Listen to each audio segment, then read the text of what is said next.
جہاں مرضی رہو، جو مرضی کرو، اللہ کو راضی کر کے زندگی گزارو، ورنہ بربادی کے سوا کچھ نہ ملے گا۔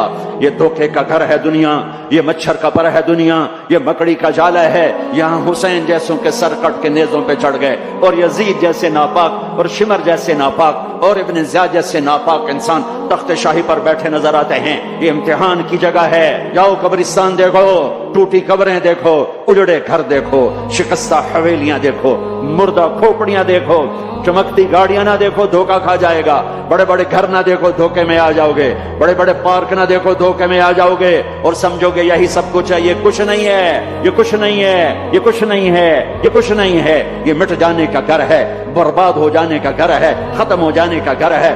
آنکھ بند ہونے دو، پھر تمہیں نظر آئے گا دنیا کیا ہے اور آخرت کیا ہے۔ میرے عزیزو، میرے عزیزو، آپ کو دیکھ کر میرا ایمان بڑھ رہا ہے، تو میری یہ درخواست، کوئی ایک عورت، کوئی ایک مرد اتنے گناہ کرے کہ اٹھاتے اٹھاتے اٹھاتے آسمان کی چھت کو لگائے، ساری دنیا کے مفتی کہیں گے پکا کافر ہے، سارے کہیں گے پکا دوزخی ہے، سارے کہیں گے پکا بے ایمان ہے، سارے کہیں گے سب سے بڑا بے غیرت ہے، اور میرا اللہ کہتا ہے مجھے آزما، میری دوستی کو آزما۔ آدھی زبان سے کہنا یا اللہ معاف کر، تو میں تیرے سارے معاف کر دوں گا، ولا ابالی، مجھے پرواہ بھی نہ ہوگی۔ انہیں نہیں پتا کہ سب سے زیادہ جہنم میں دھکا دینے والی چیز زنا نہیں ہے، شراب نہیں ہے، سود نہیں ہے، جوا نہیں ہے، ہاں ڈاکہ نہیں ہے، گانا نہیں ہے، عریانی نہیں ہے، فحاشی نہیں ہے، ماں باپ کی نافرمانی نہیں ہے، ہاں کیا ہے، نماز کا چھوڑنا نہیں ہے، روزے کا چھوڑنا نہیں ہے، زکوٰۃ کا چھوڑنا نہیں ہے، حج کا نہ کرنا نہیں ہے۔ کیا ہے؟ ارے کیا ہے؟ اور میرے نبی کا سنو، وَهَلْ يَكُبُّ النَّاسِ فِي نَارِ جَهَنَّمَ إِلَّا حَصَائِدُ أَلْسِنَتِهِمْ۔ معاذ، او معاذ جبل کے بیٹے، ثقلت کا امک یبن جبل، ثقلت کا امک یبن جبل، جبل کے بیٹے پوری بات سنو، پوری بات سنو۔ میرے نبی نے فرمایا، معاذ تمہیں سارے دین کا خلاصہ بتاؤں، معاذ تمہیں سارے دین کا خلاصہ بتاؤں، سارے دین کا خلاصہ بتاؤں؟ کہ اجل یا رسول اللہ، یا ما ہوا یا رسول اللہ، وہ کیا ہے یا رسول اللہ؟ ضرور یا رسول اللہ۔ تو آپ نے مجھے دیکھو، آپ نے زبان باہر نکالی ہے، ایسے زبان باہر نکالی، یہ نہیں کہا زبان پہ قابو پاؤ، ایسے زبان باہر نکالی اور یوں پکڑا۔ زبان سے دل آزاری کے بول، غیبت کے بول، تانے کے بول، دل آزاری کے بول، ذلیل کرنے والے بول، عورت ہو یا مرد ہو، آج سب برابر ہو چکے ہیں۔ پہلے عورتیں مشہور تھیں کہ یہ تانے بہت دیتی ہیں، یہ دل آزاری کے بول بڑے بولتی ہیں۔ آج کا مرد بھی ایسا ہے، آج کی عورت بھی ایسی ہے کہ وہ زبان کے ایسا زہر ہے اس کے اندر کہ ناگن میں بھی ایسا زہر نہیں ہوتا جیسے آج میری تیری زبان کا زہر ہے۔ کالے سانپ میں اتنا زہر نہیں ہوتا جتنا آج میری تیری زبانوں میں زہر ہے۔ ایک جملہ بول کے اگلے کو مہینوں تڑپانے کے لیے چھوڑ دیتے ہیں، ایک جملہ بول کر اگلی کی زندگی کو غارت کر کے رکھ دیتے ہیں، اپنے نفس کی تسکین کے لیے، اپنی انانیت کی تسکین کے لیے، اپنے اندر کی تسکین کے لیے ایسے زہریلے جملے بولتے ہیں۔ ہائے ہائے ہائے۔ معاذ بن جبل کو ایسے سمجھایا جیسے معصوم بچے کو سمجھایا جاتا ہے۔ معاذ بن جبل وہ شخص ہے جس کے ہاتھ میں علماء کا جھنڈا ہوگا قیامت کے دن۔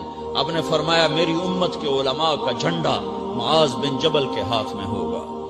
جس کے ہاتھ میں علماء کا جھنڈا ہو وہ کتنے علم والا ہوگا، وہ کتنے فہم و فراست والا ہوگا، وہ کتنے مرتبے مقام والا ہوگا۔ 1.25 لاکھ صحابہ ہیں، 1.25 لاکھ، کسی سے یہ جملہ نہیں بولا جو اب بولنے لگے ہیں۔ معاذ انی احبک، اے معاذ میں تم سے پیار کرتا ہوں، یہ جملہ صرف معاذ کے لیے بولا ہے۔ اور کتنے لشکر روانہ کیے اور ان کو الوداع کہا کیا، کسی کو چھوڑنے کے لیے مسجد کے دروازے سے آگے نہیں گئے ہیں، لیکن معاذ بن جبل کو جب یمن روانہ کیا ہے تو معاذ بن جبل کو الوداع کرنے کے لیے 7 میل ساتھ پیدل چلے، 7 میل۔ دونوں کا ایک دوسرے سے جدا ہونے کو دل نہیں کر رہا۔ معاذ فراق نہیں چاہتا، نبی فراق نہیں چاہتا، لیکن اللہ کے امر پر اس فراق کو برداشت کیا جا رہا ہے۔ 7 میل پیدل چلے، 7 جرف تک پہنچانے گئے اور وہاں جا کر کہا معاذ باپ نے بڑی حسرت سے کہا معاذ آج کے بعد جب تو مدینہ آئے گا تو میری قبر دیکھے گا مجھے نہ دیکھے گا۔ تو معاذ روئے پھوٹ پھوٹ کے ہل ہل کے رونے لگے، تو ان کو روتا دیکھ کر اللہ کے نبی بھی رو پڑے، لیکن آپ نے اپنے آنسو چھپانے کے لیے اپنے منہ مدینے کی طرف موڑ دیا اور ادھر پشت کر دی۔ فاقبل بوجهه نحو المدینہ ثم قال یا معاذ ان اول الناس بی المتقون من كانوا وحيث كانوا۔ معاذ رونا رونا، میرا قرب چاہتے ہو تو تقوی اختیار کرو، جہاں رہو جہاں مرو، اگر تقوی والے ہوگے تو قیامت میں میرے قریب ہوگے، میرے ساتھ ہوگے، میرے برابر ہوگے۔ اس اتنے بڑے صحابی کو یوں سمجھایا معاذ زبان قابو میں رکھ، نفس کو سب سے زیادہ گندا کرنے والی زبان ہے۔ ہر کوئی زانی نہیں ہوتا، ہر کوئی شرابی نہیں ہوتا، ہر کوئی سود خور نہیں ہوتا، ہر کوئی بے نمازی نہیں ہے۔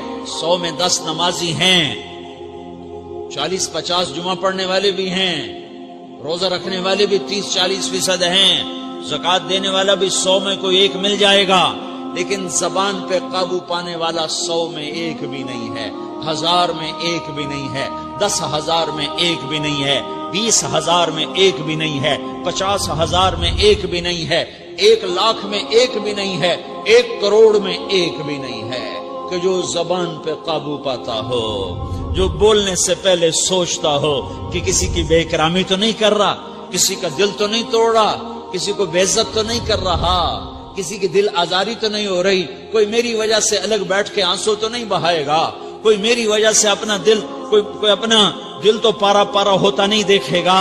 یہ 1 کروڑ میں ایک بھی نہیں ہے۔ میں دنیا پھرا ہوں، بڑے بزرگوں کی صحبتوں میں بیٹھا ہوں، دنیا اور دین دونوں گھاٹ کا پانی پیا ہے، دونوں میدانوں میں چلا ہوں، میں نے نہیں دیکھا کروڑوں میں۔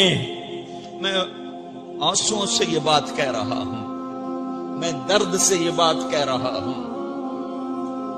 مدرسہ پڑھنے والے بھی لاکھوں کروڑوں ہو چکے ہیں، تبلیغ میں جانے والے بھی کروڑوں ہو چکے ہیں، خانقاہوں میں بھی لاکھوں لوگ موجود ہیں، دینی تحریکوں میں بھی لاکھوں کروڑوں لوگ موجود ہیں، لیکن زبان پہ قابو پانے والے کروڑوں میں ایک بھی نہیں ہیں۔ اور سب سے زیادہ جو یہ نفس گندا اور ناپاک ہوتا ہے، یہ گندے بول سے ہوتا ہے، یہ غلط بول سے ہوتا ہے، یہ دل آزاری کے بول سے ہوتا ہے، یہ بے اکرامی کے بول سے ہوتا ہے۔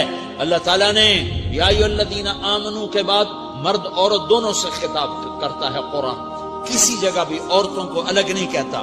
یا ایھا الذین آمنو، اے ایمان والو، یعنی مردوں بھی عورتوں بھی، اے مومنین اے مومنات، اے مسلمین یا مسلمات، یہ دونوں کو خطاب ہے، دونوں کو۔ یا ایھا الذین آمنو،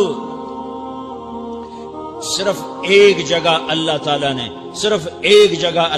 نے یا ایھا الذین آمنو کے بعد تقسیم کیا، مردوں کو الگ بات کی، عورتوں سے الگ بات کی۔ یا ایھا الذین آمنو، یہ قرآن میں 1 کم 90 دفعہ آیا ہے، 1 کم 90 دفعہ آیا ہے، یا 99 دفعہ آیا ہے۔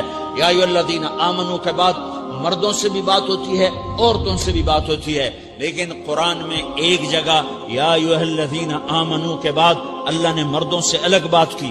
لا یسخر قوم من قوم، کسی کے دل آزاری کا بول نہ بولنا۔ اے ایمان والو، کوئی مرد، کوئی قوم، کوئی فرد کسی کی دل آزاری کا بول نہ بولے۔ پھر بات ختم ہو گئی، اس میں عورتیں بھی شامل ہو گئیں، قوم کے لفظ میں عورتیں، یا قوم انی لکم نذیر مبین، قوم سے مراد عورتیں بھی ہیں، مرد بھی ہیں، لیکن یہ ایسا زہر ہے پھیلا ہوا معاشرے کا کہ اللہ نے مردوں کو الگ جھنجھوڑا، عورتوں کو الگ جھنجھوڑا، پھر کہ ولا نساء من نساء، لا نساء من نساء، یہ صرف ایک جگہ ہے پورے قرآن میں، ولا نساء من نساء، کوئی عورت کسی عورت کی دل آزاری کا بول نہ بولے، بے اکرامی کا بول نہ بولے، دل کے توڑنے کا بول نہ بولے، جگر خراشی کا، دل خراشی کا بول نہ بولے۔ اگر تم دل نواز نہیں ہو تو دل خراش بھی نہ بنو، اگر تم دل نواز نہیں ہو تو جگر خراش بھی نہ بنو، اگر تم لوگوں کے دلوں کو ٹھنڈک نہیں پہنچا سکتے تو آگ بھی نہ لگاؤ، اگر تم بھڑکتی پہ پانی نہیں ڈال سکتے تو تیلی بھی نہ ڈالو، اپنی زبانوں پہ تالے لگا لو۔ اگر اپنے نفس کو پاکیزہ کرنا ہے تو دو باتیں کرنی پڑیں گی، دو باتیں، ایک اپنی عبادات کو ٹھیک کرو، اللہ سے تعلق بناؤ، وہ نماز سے بنتا ہے، وہ نماز سے بنتا ہے، نماز کو خوبصورت بنا کے پڑھو۔ یہ سارے مجھے نوجوان نظر آ رہے ہیں، نمازی ہیں لیکن نماز پڑھتے ہیں عادت والی، تیز تیز بھاگ دوڑ والی، وہ نماز نہیں ہے جو دل کو کھینچے، جو دل کو پکڑے، جو اخلاق پر، کردار پر اثر انداز ہو۔ عادت کی نماز ہے، اپنی نماز خوبصورت بناؤ، اپنی نماز بڑھیا بناؤ، اپنی نماز کو اچھا کر کے پڑھنے کی کوشش کرو۔ اللہ سے بات کرنی ہے، 2 کے 3 منٹ لگا دو، 3 کے 5 منٹ لگا دو، تمہاری نماز خوبصورت ہو جائے گی۔ ایک اپنی عبادات ٹھیک کرو، اللہ سے تعلق بناؤ، نماز کے ذریعے، قرآن کے ذریعے، تلاوت کے ذریعے، روزے کے ذریعے، حج کے ذریعے، زکوٰۃ کے ذریعے اگر فرض ہے، اگر نہیں ہے تو صدقہ کرو، خیرات کرو، نہیں تم پر فرض پھر بھی کرو کہ اللہ تعالیٰ نے 10 دفعہ زکوٰۃ دینے کا حکم دیا ہے اور 82 دفعہ پورے قرآن میں اللہ نے اس 10 سمیت اللہ تعالیٰ نے مال کے خرچ کرنے کا حکم دیا ہے۔ غریبوں کو بھی ترغیب دی ہے کہ تم بھی لگاؤ لگاؤ لگاؤ۔ علی کل مسلم صدقہ، ہر مسلمان پہ صدقہ واجب ہے۔ یا رسول اللہ ان لم یستطع، نہ ہو پیسہ تو کیا کرے؟ تو سنو اپنے نبی کی بات، یعمل بیدیہ وینفق علی نفسہ ویتصدق، تو اسے چاہیے کہ وہ بازار میں جا کے مزدوری کرے، وہ کھیت میں جا کے مزدوری کرے، وہ منڈی میں جا کے مزدوری کرے اور مزدوری سے پیسے کمائے، کچھ اللہ کے نام پہ صدقہ کرے اور کچھ اپنے اوپر خرچ کرے۔ خرچ کرنا اتنا ضروری ہے، یہ بدنی عبادت کے ساتھ مالی عبادت ہے جس سے نفس پاکیزہ ہوتا ہے۔ اگر نہیں ہے تیرے پاس تو خرچ، تو مزدوری کر، مزدوری سے مال بنا، کچھ اپنے اوپر خرچ کر، کچھ غریبوں پر، کچھ اپنے جیسے اور غریبوں پر خرچ کر، اپنی عبادت بناؤ۔ مصلی پہ بیٹھے رہنا مطلوب نہیں ہے، اعتدال ہے۔ میرے نبی نے نماز لمبی پڑھی تو اللہ نے روک دیا، ما انزلنا علیک القرآن لتشقی، میں نے تیرے اوپر قرآن